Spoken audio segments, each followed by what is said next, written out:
Hello!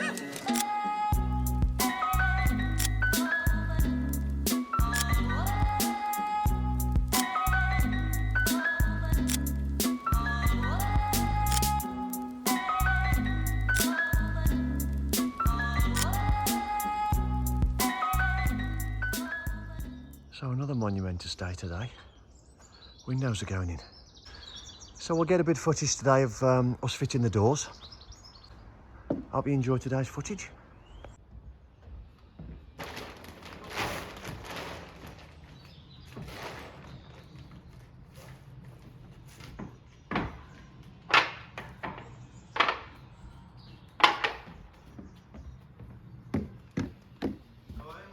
Morning.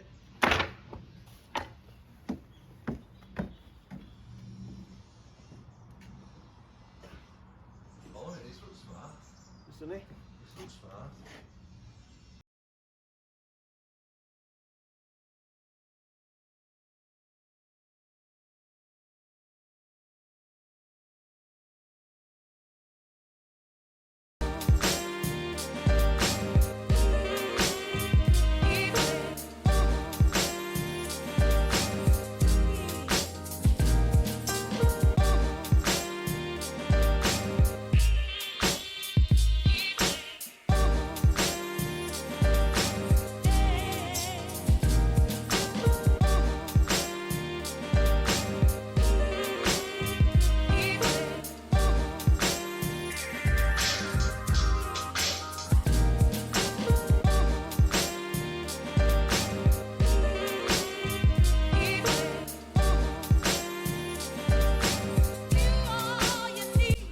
Right, so all we've done, or how we normally do it, should I say, is so we can get this plastered, which we obviously have. We can get it done then, and then cut the reveals back to suit the window after. So we already know what dimension we want from the face of the cladding to the face of the window, and then from the window to the inside reveal. So all I've done there is I've marked, we want 65mm back from the corner, back from this inside wall face. So I marked it on the wall there. You can't really see the laser very well. I can, so that's, I've dropped that on my laser. This is a 360 laser I've got there. And then run it all the way around to that one. And we're pretty good, to be fair. We're about, I think I'm about 1.5 mm to the right of that one. When I'm level with that one there, and that one there, we're 1.5 mm. So that means that our bead, this bead I've just measured from, is 1.5 mm further this way, which you'll never see. So all I'll do there is I'll go all the way around there with a multi-tool, take that off there to a flat line, and then we can finish it inside of that then. I'll have to be a bit more careful not to do that too much. So I'll go all the way around, nice and steady, cut this off, and then we'll sit the window against it.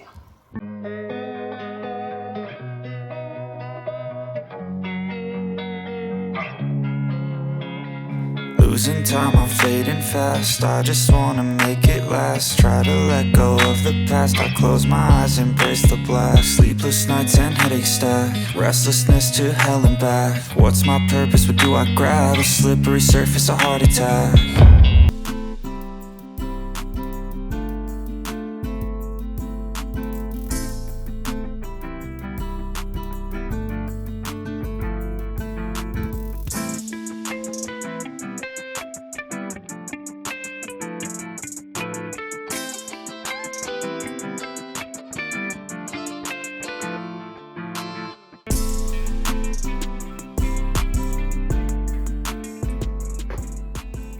Right, I've done the reveals now.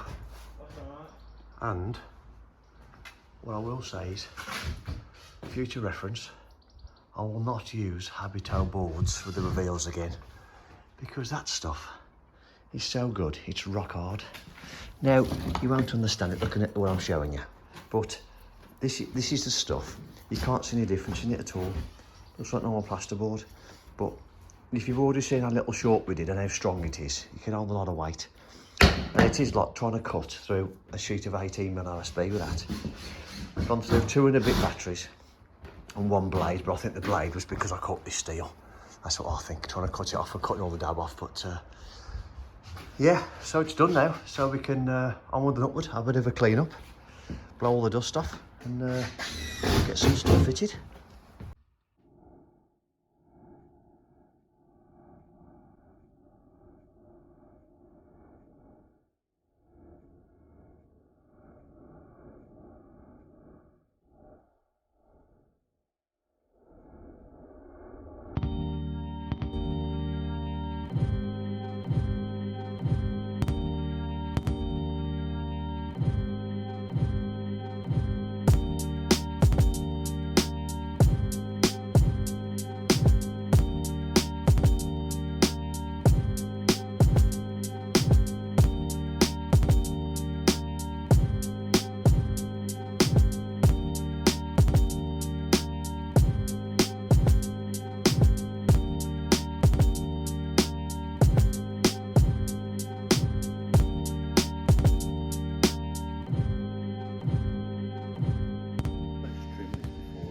So what we're doing now is, we put these knock-ons on the sides, and all it is a piece of plastic that's supplied that gets put on the side of the window after.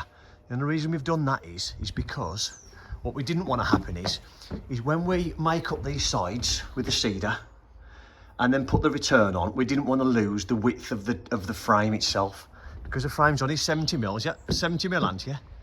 So what we didn't want to do, if we did have a knock-on on, by the time we'd put the cedar on, we'd be there, and on this detail, because of these doors, we'd lose this bit of a chamfered detail. So we've had this knock-on to put on the sides and the top, so the cedar now will run into that, and we won't lose that detail. That's why we've done that.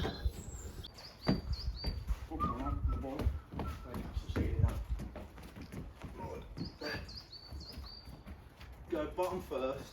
Let me just turn this off for a minute. Go on the, Okay. yep. On the sill first. Quite easy. You. Oh, I mean, just go back here, that's all. Okay. Beautiful.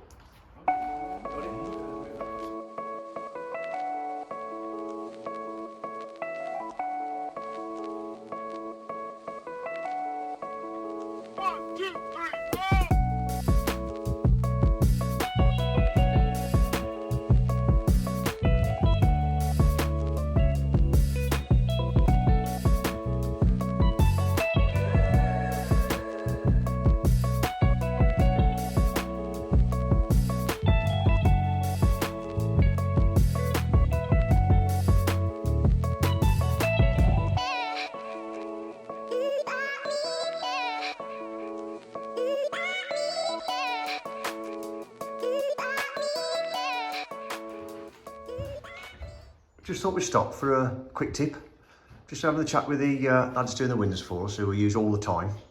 And he doesn't want to be in camera, so I'm going to explain it now and I'm going to get it right. So feel free at any point, mate, to shout in if I'm doing it wrong. Okay, so first of all, these are sliding doors. Have you ever heard of doors being toe and heeled? This isn't what we're doing.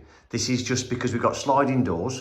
If I move out a little bit, you can see what I'm doing now. We're just going to make it feel more solid. So all we've done first is we put the door on these glazing packers. These designed to go over the top of the lips at the bottom. That's first. Then what he's done is, all the way around there's a gap. As always, there's always a gap all the way around the window, you can see. But all he's done is he's so the door feels more solid and to stop movement of the glass in the frame, because obviously this is a sliding door, so you're pulling at it, and of course it could flex and move on the glass. So all he's done is he's put a packer in there, and there, and in the middle as well. You can't really see them because he's used black ones. In there, and the same at the bottom. Packers in there, packer in there. Just about see that one, I think, because that one's blue. And all that'll do is, it'll just stop this glass moving in the frame. So of course, when you pull at this door now, it won't move, the glass won't move. The other quick tip he has said is, this is good to do, but you also need to do after, is put a blob of silicone. Is that right in there, aren't you? Just in this corner, underneath the packers, yeah? Just underneath the packers, just to stop these. So of course, when you do pull, they've got a tendency to pull away from the frame and then just drop. And of course, if they drop down the bottom, of course, they're no good then. So where the packers are, put a blob of silicone in. Where the packers go in, underneath the silicone. So that one will go in there. Oh, that one's not in there yet. That's why I can't see it. I thought it was black. So put that one in there. When you push it in, put a blob of silicone under there, only a tiny bit. Obviously, you don't want to put too much in because it'll affect your beads. Just to stop this dropping when it does get used. And that's that. And while we're here, I'm just going to have a bit of a play with this. Have you seen that? This magnet. Pull that magnet. Oh, man, look at that. How good's that? Oh, yeah. So there we go. That's what you mean. Look, little tiny blob. And yes, like you just said, it's a nightmare if you've got to get the beads out, but ultimately this is to stop the door moving. Yes, if the glass gets smashed, then you'll deal with it because you've got to deal with the glass. And of course, the beads will come out anyway because the glass will be smashed. But that's all we've done. Look, little tiny blob of silicone. That's it. Go back in. Just where the beads, just where the packers are. Just a tiny bit, not just a smear of it, just to stop the packer sliding. That's it.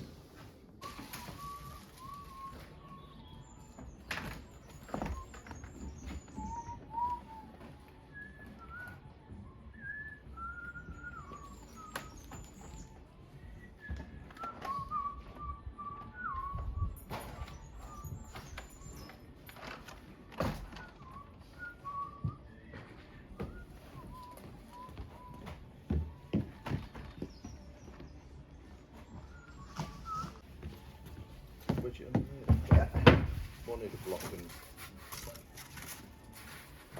All it is, I'm just going to lean the door on it. Look at that. Do you want one on that side or? No, that'd be sound now. Perfect, thank you. Do you want a copper? Yeah, if you're having one. Yeah, always.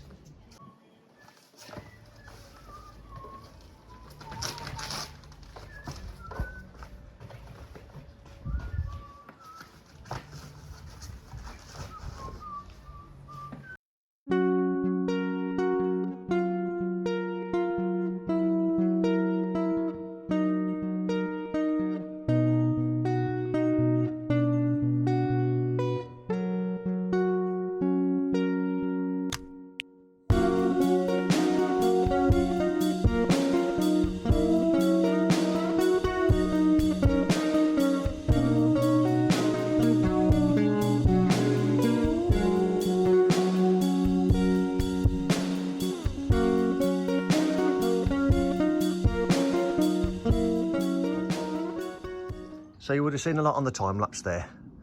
I don't know whether you wanted to watch it on normal footage or time lapse or what, so it's difficult to know what you guys want to watch. But so if you don't like it, some of you guys will switch off, some of you guys may ask comments, I don't know, ask questions should I say.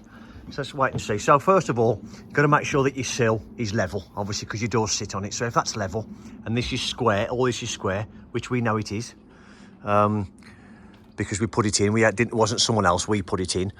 So what Ant's done there is he's put the first door in and he's toe and heeled it. Now if I just go inside,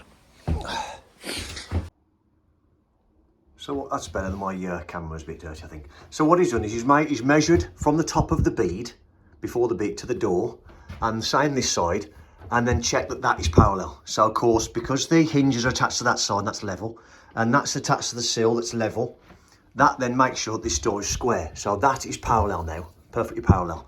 So if he measured that before he put the glass in, what he's just explained to me, he measured that from there to there, and that measurement from there to there was 2 mil bigger. So he knew that he got to pick this corner up 2 mil to make sure it was parallel and square. So he put a packer in the bottom, down there, packer in the bottom there, and the same up here, and then picked the door up, put the packer in there. So this whole style of the door picked up like that and made it square. Then we're going to show you on this one anyway, this other door here. So we'll look at that now. I probably won't talk much over it, but we'll just show what we're doing. Put the bead in, is that right? So Ant puts that bead in there. Looking from outside now, if you look, this door is catch at the bottom. But if I lift this door up now, if I can do it one-handed, if I lift this door up and lock it, you can see now that there isn't level, if you can see it on the camera there. So that automatically tells Ant that this style here has also got to go up. And he tells me it's just in manufacturing, it's just the fact that the door drops a little bit, that's all it is. Hence you have to toe and heel. Because if you didn't do that, when you put the glass in, it just exaggerates that misshape. It's almost like a parallelogram. So it sort of slopes at the top and bottom, and then it comes like that. So if you didn't pack it and toe and heel it, you wouldn't be able to close the door, and that'd just get worse, that hole catching. Because it's okay if you lift the door, but you shouldn't have to lift the door up for it to work. See that? It's catching, it needs toe and heeling. That's why you do it, to stop that. So if you've got a door that does that, it's probably because, first of all, it hasn't been toe and heeled properly. Maybe. I'm not a door manufacturer. Am I right in thinking that, Ant? Is generally it's not been toe and heeled right? Yeah, they can drop sometimes. They can drop, but yeah. But if you'd have seen on the previous footage where we showed how to pack your glass sliding doors, if you haven't put a little tiny bit of silicone in or packed it properly, the packers could have moved and the glass could have moved, and therefore the toe and heel now is negated with the fact that the packers have moved. That could also be the case. So we'll show you now how we're going to toe and heel this door. So all he's done first of all, as I've just showed you, this end's dropped so that it's going to be picked up. He's put his glass packers in there, and there. He's put one on the side again to stop the glass moving left to right as well. Glass packers, that top corner as well. And if you imagine a gate's manufactured, if you look at a gate next time you're out, when a gate opens, from the hinge side, it'll go up to the top right-hand corner where it opens like that. And that's so this bottom corner with the weight of the manufactured door or gate doesn't drop and do like this is doing now. So he'll do this again now. He'll measure that, and he'll know then that how much it's got to be, this end's going to be picked up, and he'll put packers in. So we'll show you that.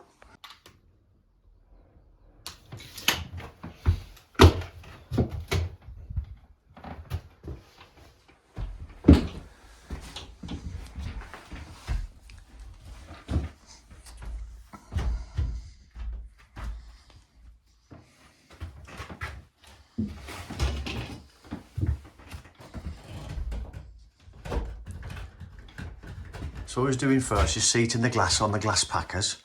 As you've just seen, he's already measured it, so he knows how much now he's got to put an extra packer in. Did you put an extra packer in underneath that on top of the glass, yeah? Yeah, right, okay.